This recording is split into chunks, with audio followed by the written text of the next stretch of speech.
കരങ്ങൾ ഉയർത്തി സ്വരമുയർത്തി കർത്താവിനെ സ്തുതിച്ച് പ്രാർത്ഥിക്കട്ടെ. ഹല്ലേലൂയ ഹല്ലേലൂയ ഹല്ലേലൂയ ഹല്ലേലൂയ ഹല്ലേലൂയ ഹല്ലേലൂയ. യേശുവേ ഞങ്ങളങ്ങേ ആരാധിക്കുന്നു. കർത്താവേ അങ്ങേ മഹത്വപ്പെടുത്തുന്നു. ഹല്ലേലൂയ ഹല്ലേലൂയ ഹല്ലേലൂയ. എല്ലാവരും സ്തുതിച്ചുകൊണ്ടിരട്ടെ, സ്തുതിച്ച് പ്രാർത്ഥിക്കുക. യേശുവേന്ന് വിളിച്ചുകൊണ്ടിരട്ടെ, ഈശോയുടെ തിരുനാമം വിളിച്ച് പ്രാർത്ഥിക്കാം. ഹല്ലേലൂയ ഹല്ലേലൂയ ഹല്ലേലൂയ. യേശുവേ ഞങ്ങളങ്ങേ സ്തുതിക്കുന്നു. യേശുവേ ഇരു കരങ്ങൾ ഉയർത്തി സ്തുതിച്ച് പ്രാർത്ഥിക്കുക. മക്കളെ ഒരുമിച്ച് കർത്താവിനെ സ്തുതിക്കട്ടെ. എല്ലാവരും ചേർന്ന് സ്തുതിച്ചാരാധിക്കട്ടെ. ഈശോയെ കരങ്ങൾ കൂപ്പിക്കൊണ്ട് എല്ലാവരും ചേർന്ന് നമ്മുടെ കുടുംബങ്ങളെ സമർപ്പിച്ച് മാതാപിതാക്കളെ സമർപ്പിച്ചുകൊണ്ട് നമ്മുടെ മക്കളെ സമർപ്പിച്ച് എല്ലാ നിയോഗങ്ങളെയും സമർപ്പിച്ച് എല്ലാ പ്രാർത്ഥനകളെയും സമർപ്പിച്ചുകൊണ്ട് ഒന്ന് ചേർന്ന് പ്രാർത്ഥിച്ച്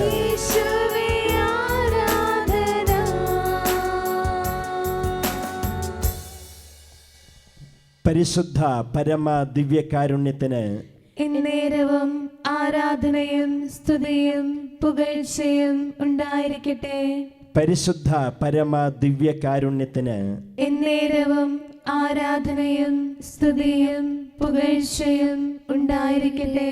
പരിശുദ്ധ പരമ ദിവ്യകാരുണ്യത്തിന് എന്നേരവും ആരാധനയും സ്തുതിയും പുകഴ്ചയും ഉണ്ടായിരിക്കട്ടെ. പ്രിയമുള്ളവരെ, ആത്മജ്വാല ശുശ്രൂഷയിൽ അതീവ തീഷ്ണതയോടെ സംബന്ധിക്കുന്ന എല്ലാ മക്കളെയും എല്ലാ കുടുംബങ്ങളെയും ഏറ്റവും സ്നേഹത്തോടെ പ്രാർത്ഥനയോടെ ഈ ദിവ്യകാരുണ്യമായ ഈശോയുടെ പക്കലേക്ക് സമർപ്പണം ചെയ്യുകയാണ്. പ്രിയപ്പെട്ടവരെ, ഇന്ന് കർത്താവ് നമുക്ക് നൽകുന്ന ദൈവവചനം വിശുദ്ധ മർക്കോസ് അറിയിച്ച സുവിശേഷത്തിൽ നിന്നാണ്.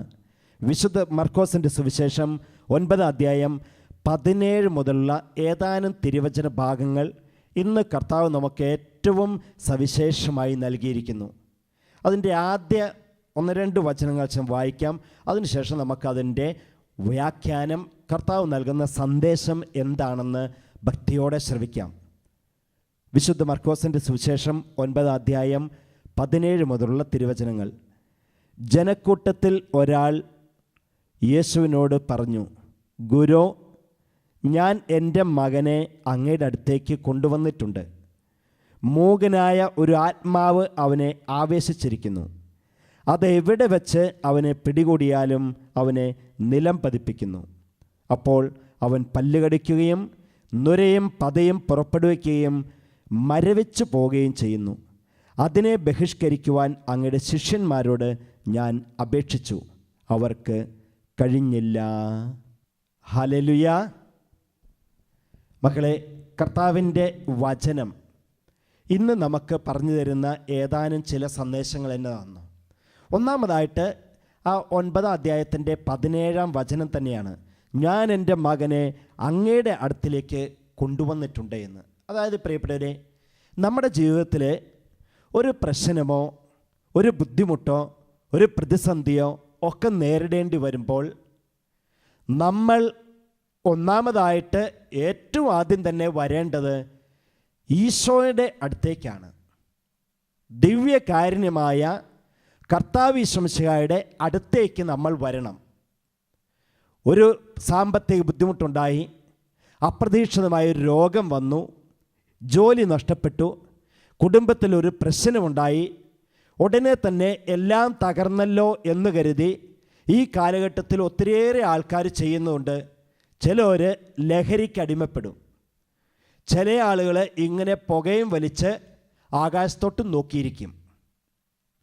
കുറേ പേര് ചില കൂട്ടുകെട്ടുകളിൽപ്പെട്ട് ഇങ്ങനെ അലസമായി നടക്കും, അലഞ്ഞു നടക്കും. വചനത്തിൽ ഈ അപ്പൻ ചെയ്തു തന്നതാ.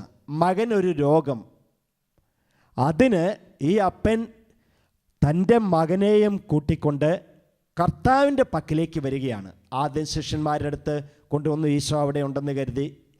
പിന്നെ ഇതാ ആ മകനെയും ചേർത്തുകൊണ്ട് ഈശോ വരുന്നത് കണ്ടപ്പോൾ ഈശോയുടെ അടുത്തേക്ക് കൊണ്ടുവന്നു.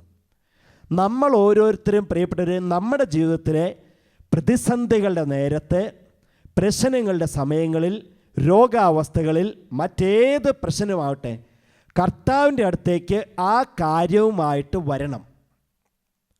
എന്നിട്ട് ഈ അപ്പൻ പറഞ്ഞതുപോലെ ഈശോയോട് നമുക്ക് ഹൃദയം തുറന്ന് പറയാനായിട്ട് സാധിക്കണം. ഇതാണ് കർത്താവ് എൻ്റെ ആവശ്യം, ഇതാണ് എൻ്റെ കാര്യം, ഞാനിപ്പോൾ ഫേസ് ചെയ്യുന്ന പ്രശ്നം ഇതാണ്. അങ്ങനെ കർത്താവിനോട് പറയാനായിട്ട് ഈശോയുടെ അടുത്തേക്ക് നമ്മൾ വരണം, ഒന്നാമതായിട്ട്. രണ്ടാമതായിട്ട് ഇതാ വചനം പറയുന്നത് എങ്ങനെയാണ്? ആ 9-ാം അധ്യായത്തിൻ്റെ 17-ാം വചനത്തിൻ്റെ അവസാനവും 18-ാം വചനത്തിൻ്റെ ആരംഭവും ഇങ്ങനെ: മൂകനായ ഒരു ആത്മാവ് അവനെ ആവേശിച്ചിരിക്കുന്നു. എന്നതാണ് പ്രിയപ്പെട്ടവരെ മൂകനായ ആത്മാവ് ആവേശിച്ചിരിക്കുന്നു എന്ന് പറഞ്ഞാലെന്നോ? പ്രതികരിക്കാത്ത സ്വഭാവം, ഒന്നിനോടും പ്രതികരണമില്ല. നമ്മൾ പറയല്ലേ ഇങ്ങനെ നനഞ്ഞ തുണി ഇരിക്കുന്നത് പോലെ, അത് പ്രതികരിക്കുകയല്ല, ഇങ്ങനെ നനഞ്ഞ് ഒടിഞ്ഞു കൂടി ഇങ്ങനെ ഇരിക്കുകയുള്ളൂ എന്ന പോലെയാണ് പ്രതികരിക്കാത്ത സ്വഭാവം. മോനെ ഭക്ഷണം കഴിക്കാൻ പാടാ, മിണ്ടിയന. കുരിശ് വരയ്ക്കാൻ വാ, പ്രാർത്ഥന ചൊല്ലാൻ വാ, സന്ധ്യാപ്രാർത്ഥനയ്ക്ക് വാ, അനങ്ങില്ല. കുർബാനയ്ക്ക് പള്ളിയിലോട്ട് പോ, കുമ്പസാരിച്ചിട്ട് വാ, മിണ്ടാട്ടമില്ല. പ്രതിമ പോലെ ഇരിക്കും, എന്തിനും പ്രതികരിക്കാത്ത സ്വഭാവം. നന്മയായിട്ടുള്ളത് പറയാനോ നന്മയായിട്ടുള്ളത് ചെയ്യാനോ സൽകൃത്യങ്ങൾ ആത്മീയ കാര്യങ്ങളിൽ മുഴുകാനോ ഒരു താല്പര്യമില്ലാതെ ഇങ്ങനെ പ്രതികരണമില്ലാതെ ഇരിക്കും. അതാണ് ഈ വചനത്തിൽ പറഞ്ഞു, മൂകനായ ഒരു ആത്മാവ് ബാധിച്ചിരിക്കുന്നു. മിണ്ടില്ല എന്ന് പറഞ്ഞാൽ ഒരു തരത്തിലും ഒന്നിനോടും പ്രതികരിക്കുന്നില്ല. എന്നാൽ പ്രിയപ്പെട്ടവരെ, ദൈവത്തിൻ്റെ ആത്മാവാണ് നമ്മളിൽ വരുന്നതെന്നുണ്ടെങ്കിലോ, പരിശുദ്ധാത്മാവാണ് നിറയുന്നതെങ്കിൽ നമ്മൾ ശക്തമായി പ്രതികരിക്കും. പ്രാർത്ഥനയോട്, പ്രാർത്ഥനാ ജീവിതത്തോട്, ആത്മീയ കൂട്ടുകളോട്, എല്ലാത്തിനോടും ശക്തമായ വിധത്തിൽ നമ്മൾ പ്രതികരിക്കും, പ്രാർത്ഥിക്കും, പ്രവർത്തിക്കും. അപ്പം നമ്മളിൽ നിന്ന് മൂകനായ ആത്മാവ്, പ്രതികരിക്കാത്ത പ്രകൃതങ്ങൾ മാറ്റിക്കളയാനായിട്ട് ഈശോയുടെ അടുത്തേക്ക് നമ്മൾ വരണം. അങ്ങനെയുള്ളവരെ കർത്താവിൻ്റെ അടുത്തേക്ക് കൊണ്ടുവരണം. ഇനി മൂന്നാമതായിട്ട് ഈ വചനം നമുക്ക് പറഞ്ഞു തരുന്നത് ഇങ്ങനെയാണ്. ആ 9-ാം അധ്യായത്തിൻ്റെ 18-ാം വചനം. ആ അപ്പൻ പറഞ്ഞു, അത് എവിടെ വെച്ച് അവനെ പിടികൂടിയാലും അവനെ നിലം പതിപ്പിക്കുന്നു. എവിടെ വെച്ച് പിടികൂടിയാലും അവനെ നിലം പതിപ്പിക്കുന്നു എന്ന് പറഞ്ഞാൽ എന്നതാ അർത്ഥം? അതായത് പ്രിയപ്പെട്ടവരെ, നമ്മളെ വളരാനായിട്ട് സമ്മതിക്കില്ല എന്ന്. നന്നായി പഠിക്കാനായിട്ട് ഒരു വിദ്യാർത്ഥി ഒരുങ്ങുന്നു എന്ന് വിചാരിക്കുക. 10ാം ക്ലാസ്സിലാണ്, നന്നായി പഠിക്കാൻ ഒരുങ്ങുന്നു. ഉടനെ തന്നെ ഏതെങ്കിലും ഡിസ്റ്റർബ് ചെയ്യപ്പെടുന്ന ചിന്തകൾ അവൻ്റെ തലയിലോട്ട് കുത്തിക്കയറ്റും. ഈ കാലഘട്ടത്തിലാണല്ലോ ആണെങ്കിൽ ഓൺലൈൻ വിദ്യാഭ്യാസമായതുകൊണ്ട്, പഠനമായതുകൊണ്ട് പഠന സമയം കഴിഞ്ഞാൽ മുഴുവനും മൊബൈലിലോ കമ്പ്യൂട്ടറിലോ മറ്റ് മീഡിയയിലോ കയറി ഗെയിം കളിക്കുന്നു, മറ്റ് കാര്യങ്ങൾ കാണുന്നു, ചാറ്റിംഗ് നടത്തുന്നു. ഇങ്ങനെ പഠനത്തെ തടസ്സപ്പെടുത്തി അവൻ്റെ ഭാവിയെ നിലം പതിപ്പിക്കുന്ന പ്രവൃത്തികൾ ചെയ്യിപ്പിക്കുന്നു. അതാണ് ഈ വചനത്തിൽ പറഞ്ഞത്, എവിടെ വെച്ച് ഈ മൂകനായ ആത്മാവ് പിടികൂടിയാലും ഈ ആത്മാവ് അവനെ നിലം പതിപ്പിക്കുന്നുവെന്ന്. ഇനി മുതിർന്നവർ ഒരു കച്ചവടം തുടങ്ങുന്ന, ഒരു ബിസിനസ് ആരംഭിച്ചാൽ അത് തളർത്തി തരിപ്പണമാക്കി കളയുന്ന വിധത്തിലുള്ള പ്രവൃത്തികൾ സംഭവിക്കുന്നു. അങ്ങനെയുള്ള കാര്യങ്ങൾ സംഭവിക്കുന്നു. കുടുംബത്തിലാണെങ്കിൽ വലിയ കലഹങ്ങൾ ഉണ്ടാക്കുന്നു. ഇതാണ് ഉള്ളിലുള്ള ദുഷ്ടാരൂപിയുടെ പ്രവർത്തനം. അതുകൊണ്ടാണ് പ്രിയപ്പെട്ടവരെ ഈ അപ്പൻ പറഞ്ഞത്, എവിടെ വെച്ച് പിടികൂടിയാലും ഈ മൂകനായ ആത്മാവ് എൻ്റെ മകനെ നിലം പതിപ്പിക്കുന്നുവെന്ന്. അതായത് വളരാനായിട്ട് ആത്മീയമായും ഭൗതികമായും സാമ്പത്തികമായും ഒരു തരത്തിലും വളരാനായിട്ട് സമ്മതിക്കില്ല എന്ന്. അപ്പോൾ എന്നതാ നമ്മൾ ചെയ്യേണ്ടത്? ഇതിന് പരിഹാരം കർത്താവിൻ്റെ അടുത്തേക്ക് വരിക എന്നുള്ളതാണ്. ദിവ്യകാരുണ്യമായ ഈശോയുടെ അടുത്ത് വന്ന് ഈ കാര്യങ്ങൾ പറഞ്ഞ് പ്രാർത്ഥിച്ചാൽ ഇങ്ങനെയുള്ള ദുഷ്ടാരൂപികൾ നമ്മളിൽ നിന്നും വിട്ടുപോകും. ഇനി നാലാമതായിട്ട് വചനം നമുക്ക് പറഞ്ഞു തരുന്നു. ഇതാ ഇങ്ങനെയാണ് ആ നാലാമത്തെ കാര്യം. 9-ാം അധ്യായം 19-ാം വചനത്തിൻ്റെ അവസാനം, അവനെ എൻ്റെ അടുക്കൽ കൊണ്ടുവരൂ എന്ന് ഈശോ പറഞ്ഞു. അവനെ എൻ്റെ അടുക്കലേക്ക് കൊണ്ടുവരിക എന്ന്. എന്തേ പ്രിയപ്പെട്ടവരെ, എൻ്റെ അടുത്ത് കൊണ്ടുവരാൻ ഈശോ ആവശ്യപ്പെടുകയാണ്. വേറെ ആരുമല്ല ആവശ്യപ്പെടുന്നത്, കർത്താവ് ഈശോ മിശിഹായാണ് ഇന്നും നമ്മളോട് ആവശ്യപ്പെടുന്നത്. വേദനിക്കുന്നവരെ, രോഗികളെ, തകർച്ചയുള്ളവരെ, ദുഷ്ടാരൂപി ബാധിച്ചവരെ, മദ്യത്തിനും മയക്കുമരുന്നിനും ഒക്കെ അടിമകളായവരെ കൊണ്ടുവരേണ്ടത് കർത്താവിൻ്റെ അടുത്തോട്ടാണ്.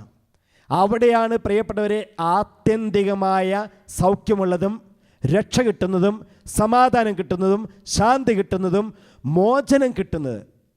അതുകൊണ്ടാണ് വചനത്തിൽ ഈശോ പറഞ്ഞു, അവനെ എൻ്റെ അടുത്തോട്ട് കൊണ്ടുവരിക എന്ന്. ഇനി പ്രിയപ്പെട്ടവരെ, നമ്മൾ 5-ാമത്തെയും അവസാനത്തെയുമായ സന്ദേശം മനസ്സിലാക്കുന്നത് എങ്ങനെയാണ്? അതാ 9-ാം അധ്യായം 22-ാം വചനമാണ്. അതെങ്ങനെയാണ്? എന്തെങ്കിലും ചെയ്യാൻ നിനക്ക് കഴിയുമെങ്കിൽ ഞങ്ങളുടെ മേൽ കരുണ തോന്നി ഞങ്ങളെ സഹായിക്കണമേ എന്ന് ആ അപ്പൻ ഈശോയോട് പറഞ്ഞു. ഈശോ ഉടനെ മറുപടി പറഞ്ഞു, എങ്ങനെയാണ്? എന്തെങ്കിലും ചെയ്യാൻ കഴിയുമെങ്കിലെന്നോ? പ്രിയപ്പെട്ടവരെ, നമ്മൾ 5-ാമതായി മനസ്സിലാക്കുന്നത് എങ്ങനെയാണ്? മനസ്സിലാക്കിയിരിക്കേണ്ടത് എങ്ങനെയാണ്? ഈശോയ്ക്ക് എന്തെങ്കിലുമല്ല ചെയ്യാൻ കഴിയുന്നത്, ഈശോയ്ക്ക് എന്തും ചെയ്യാൻ കഴിയും. കർത്താവ് ഈശോ മിശിഹായ്ക്ക് എന്തും ചെയ്യാൻ കഴിയും. അപ്പം നമ്മൾ എന്നതാ ചെയ്യേണ്ടത്? ഒരൊറ്റ കാര്യമേ നമ്മൾ ചെയ്യേണ്ടതുള്ളൂ. കർത്താവിൻ്റെ അടുത്തേക്ക് നമ്മൾ വരണം. നമ്മുടെ പ്രിയപ്പെട്ടവരെ കൂട്ടിക്കൊണ്ടുവരണം. ഏത് തരത്തിലും തകർന്നു കിടക്കുന്നവരെ, വേദന അനുഭവിക്കുന്നവരെ ഈശോയുടെ അടുത്തേക്ക് കൊണ്ടുവരണം. കർത്താവ് ഈശോ മിശിഹായ്ക്ക് എന്തും ചെയ്യാനായിട്ട് സാധിക്കും. ഇങ്ങനെ പ്രിയപ്പെട്ടവരെ, ഇന്ന് ഈശോ നമ്മളെ ഒക്കെ ഈ വചനത്തിലൂടെ നിറച്ചു തരികയാണ്. കർത്താവിൻ്റെ അടുത്ത് ദിവ്യകാരുണ്യമായ ഈശോയുടെ അടുത്തേക്ക് വരാനും അവിടുത്തെ വിളിച്ച് പ്രാർത്ഥിക്കാനും. അപ്പോൾ എന്തും ചെയ്തു തരാൻ കഴിവുള്ള കർത്താവ് നമ്മളെയും അനുഗ്രഹിക്കും. മക്കളെ, നമുക്കെല്ലാവർക്കും എഴുന്നേറ്റ് നിൽക്കാം. എഴുന്നേറ്റ് നിന്ന് ഈശോയെ മാത്രം നോക്കുക. കർത്താവിൻ്റെ പക്കലേക്ക് നോക്കിക്കൊണ്ട് 2 കൈകളൊന്ന് തുറന്നു പിടിച്ച്, 2 കരങ്ങളും തുറന്നു പിടിച്ച് എല്ലാവരും കർത്താവിനെ ഒന്ന് സ്തുതിച്ച് പ്രാർത്ഥിച്ച്, എല്ലാവരും സ്തുതിച്ച് പ്രാർത്ഥിക്കണം. നമ്മുടെ ജീവിതത്തിലെ ഏത് പ്രാർത്ഥനയാകട്ടെ, ഏത് നിയോഗങ്ങളാകട്ടെ, ഇതാ കർത്താവെ അങ്ങേ പക്കലേക്ക് ഞങ്ങൾ സമർപ്പിക്കുന്നു. വേദനകൾ, സങ്കടങ്ങൾ, വിശർപ്പുകൾ, കർത്താവെ അങ്ങേ പക്കലേക്ക് ഞങ്ങളെ സമർപ്പിക്കുന്നു. വേദനകൾ, സങ്കടങ്ങൾ, കണ്ണുനീരുകൾ കർത്താവിന്റെ പക്കലേക്ക് സമർപ്പിക്കുന്നു. യേശുവേ എന്ന് വിളിച്ച് പ്രാർത്ഥിക്കാം. സ്വരമുയർത്തി വിളിക്കട്ടെ. 2 കൈകൾ ഉയർത്തിക്കൊണ്ട് സർവശക്തിയോടെ യേശുവേ എന്ന് വിളിച്ചുകൊണ്ടിരിട്ടെ. എല്ലാവരും ചേർന്ന് വിളിക്കണം. കർത്താവ് ഇന്ന് നമ്മളെ അനുഗ്രഹിക്കും. ഈശോ നമ്മളെ രക്ഷിക്കും. കരമുയർത്തി സ്വരമുയർത്തി വിളിക്കാം. യേശുവേ എന്ന് ഉറക്കെ വിളിക്കട്ടെ. യേശുവേ.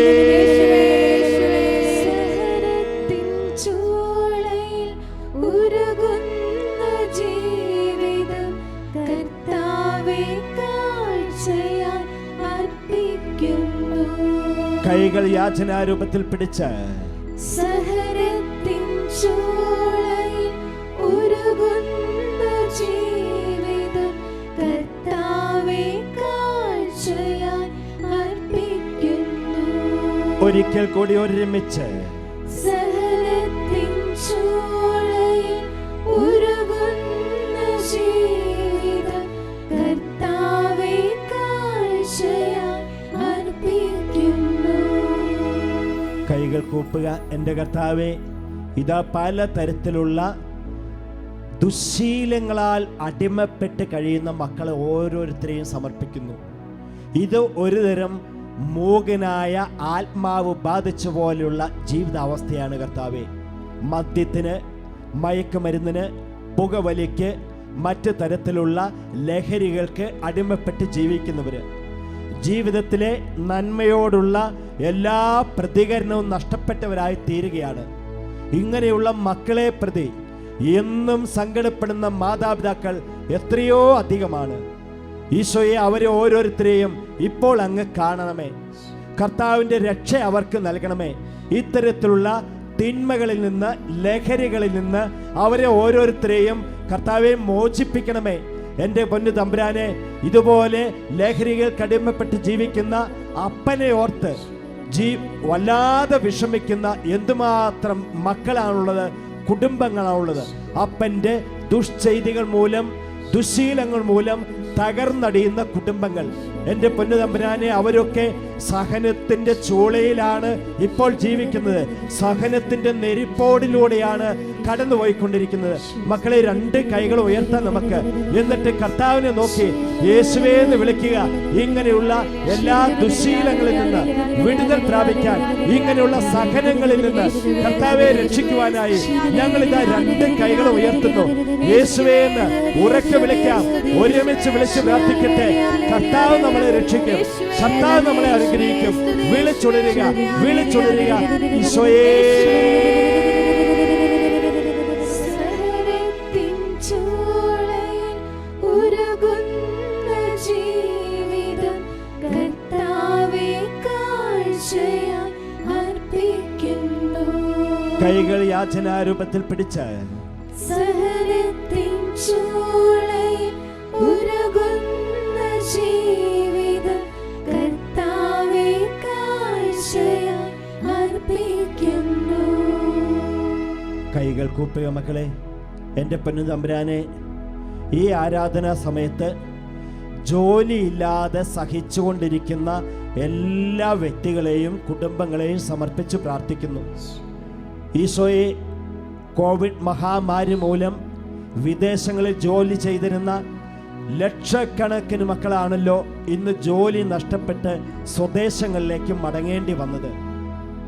വർഷങ്ങളായി, 1-2 വർഷമായി ജോലി നഷ്ടപ്പെട്ട് വീടുകളിലിരിക്കുന്ന അവരുടെയൊക്കെ അവസ്ഥ, ആ വീടിൻ്റെ അവസ്ഥ, അവരുടെ ജീവിതത്തിൽ ഇപ്പോൾ സഹനങ്ങൾ മാത്രമേ ഉള്ളൂ കർത്താവേ.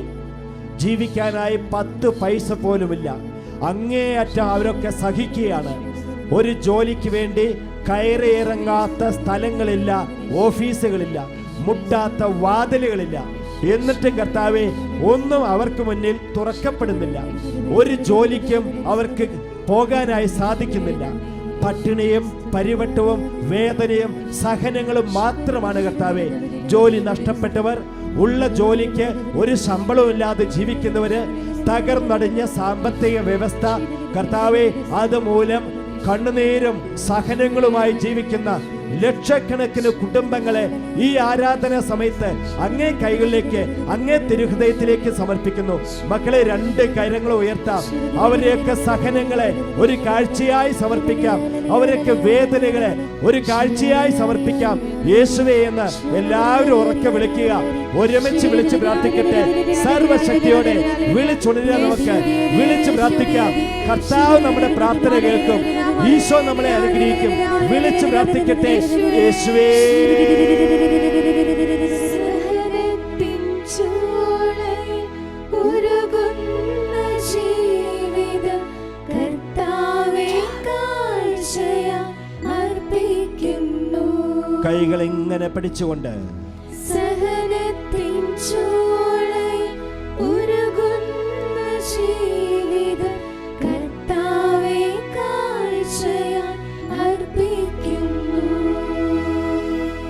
കരങ്ങൾ കൂപ്പാം. എൻ്റെ കർത്താവേ, അങ്ങേ കൈകളിലേക്ക് പല തരത്തിലുള്ള രോഗങ്ങളാൽ വേദനിക്കുന്ന എല്ലാവരെയും ഈ ആരാധനാ സമയത്ത് സമർപ്പിക്കുന്നു. ക്യാൻസർ രോഗികൾ, കിഡ്നി രോഗികൾ, ഹാർട്ട് രോഗികൾ, ത്വക്ക് രോഗികൾ, ലിവർ രോഗികൾ, തളർവാദ രോഗികൾ, തളർന്ന് കിടക്കുന്നവർ, അപകടത്തിൽപ്പെട്ടവർ, തലചുറ്റുള്ളവർ, ശക്തമായ തലവേദനയുള്ളവർ, തണ്ടൽ വേദനയുള്ളവർ, ഈശോയെ ഇങ്ങനെ നൂറുകണക്കിന് രോഗത്താൽ അങ്ങേയറ്റം സഹിച്ച് ജീവിക്കുന്ന എന്തുമാത്രം വ്യക്തികളാണ് ഇന്ന് നാട്ടിലുള്ളത് കർത്താവേ. അവരുടെ സഹനങ്ങളെ ഇതാ ഞങ്ങൾ ഒരു കാഴ്ചയായി സമർപ്പിക്കുന്നു. ഈശോയെ, ഈ സഹനാവസ്ഥയിൽ നിന്ന് അവരെ സൗഖ്യത്തിലേക്ക് നയിക്കണമേ കർത്താവെ. ഞങ്ങൾ വിശ്വസിക്കുന്നു അങ്ങേക്ക് എന്തും ചെയ്യാൻ സാധിക്കുമെന്ന്. എന്തെങ്കിലും അല്ലല്ലോ കർത്താവെ, അങ്ങേക്ക് എന്തും ചെയ്യാനായിട്ട് സാധിക്കും. രോഗികളെ ഇപ്പോൾ തൊട്ട് സുഖപ്പെടുത്തണമേ. അങ്ങയെ കണ്ടവർ സൗഖ്യം പ്രാപിച്ച പോലെ, അങ്ങയെ തൊട്ടവർ സൗഖ്യം പ്രാപിച്ച പോലെ ഈ ആരാധന സമയത്ത് കർത്താവെ, ഇതാ സകല രോഗികളും അങ്ങയെ വിളിച്ച് പ്രാർത്ഥിക്കുന്നു. മക്കളെ, രണ്ട് കൈകൾ ഉയർത്തുക. യേശുവേ എന്ന് നമുക്ക് വിളിക്കാം. നമ്മുടെ രോഗങ്ങളെ സമർപ്പിച്ചുകൊണ്ട്, രോഗികളായി കഴിയുന്ന എല്ലാവരെയും സമർപ്പിച്ചുകൊണ്ട് കരമുയർത്തി സ്വരമുയർത്തി വിളിക്കട്ടെ. ഈശോ നമ്മുടെ പ്രാർത്ഥന കേൾക്കും. കർത്താവ് നമ്മുടെ ജീവിതത്തിലേക്ക് വരും. വിളിച്ചുണരുക, വിളിച്ച് പ്രാർത്ഥിക്കുക. യേശുവേ എന്ന് കരമുയർത്തി സ്വരമുയർത്തി സർവശക്തിയോടെ വിളിച്ചുണരട്ടെ. യേശുവേ.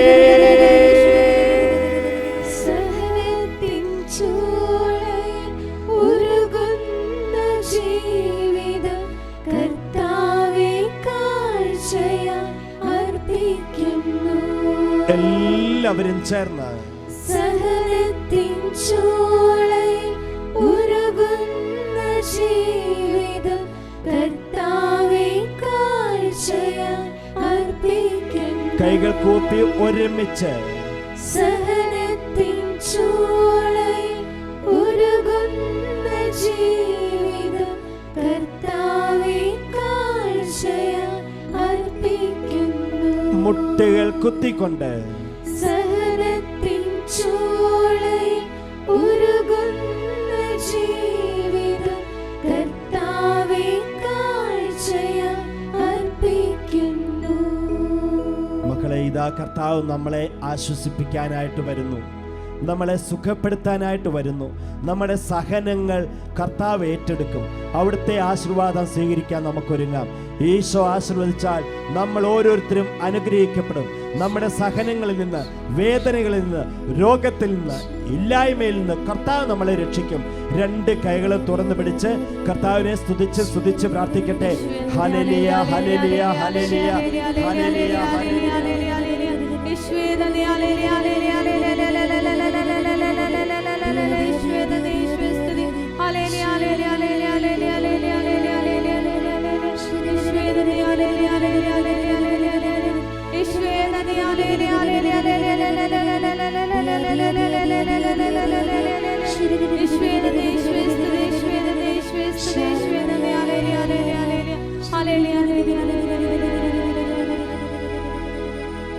പരിശുദ്ധ പരമമാ ദിവ്യകാരുണ്യമേ, എന്നുമെന്നും അങ്ങേയ്ക്കാരാധന. പരിശുദ്ധ